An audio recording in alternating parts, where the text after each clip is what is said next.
Good morning. आज आमचा कोकणातला दुसरा दिवस होता. सकाळी उठल्या उठल्या आधी मी बीचवर मॉर्निंग वॉकसाठी गेली. तिकडून आल्यानंतर फ्रेश वगैरे झाल्यानंतर आज आम्ही ब्रेकफास्ट नव्हता बनवला. संकष्टीचा उपवास होता सगळ्यांचा. तर केळ्याची वेफर खाल्ली आणि त्यानंतर तिथे जवळच असलेल्या स्वयंभू मारुतीच्या मंदिरात आम्ही दर्शनासाठी गेलो.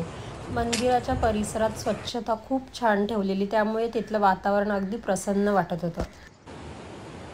सगळ्यात आधी आपण गणपतीचं दर्शन घेतलं आणि त्यानंतर मारुतीरायांचं दर्शन घेतलं आणि तिथे मंदिराच्या समोरच खूप मोठा समुद्रकिनारा होता. तिथे थोडा वेळ बसलो. त्यानंतर समुद्राच्या किनाऱ्यावर बोटी आलेल्या, तर आम्ही मासे बघण्यासाठी गेलो. त्यांच्याकडे फक्त चिंबोऱ्या होत्या आणि असे वेगवेगळे मासे होते. ते मासे आमच्या माहितीतले तर नव्हते आणि आज आमचा उपवासही होता, त्यामुळे आज आम्ही मच्छी घेतलीच नाही. आज आम्हाला व्हेज खायचं होतं. त्यानंतर आम्ही पुन्हा फार्म हाऊसवर जायला निघालो. या कोकणातील प्रत्येक घराबाहेर असलेल्या छोट्या छोट्या विहिरी बघायला खूप मजा येत होती.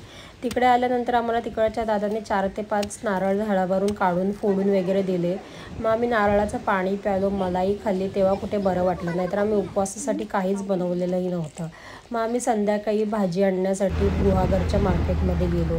तिथून जर रात्रीच्या जेवणासाठी भाजी वगैरे घेतली. रात्री मसाले भात बनवायचा होता. त्यानंतर तिथे असलेल्या जवळच्या शॉपमध्ये बदाम मिल्कशेक पिला आणि पुन्हा इकडे आलो.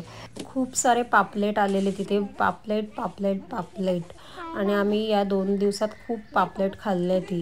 त्यानंतर आम्ही रात्रीच्या जेवणामध्ये मसाले भात बनवलेला, फ्लॉवरची भजी आणि बटाट्याची भजी बनवलेली, चटणी, पापड. असं आजचं आमचं अगदी साधंच जेवण होतं. आज जास्त काही बनवलं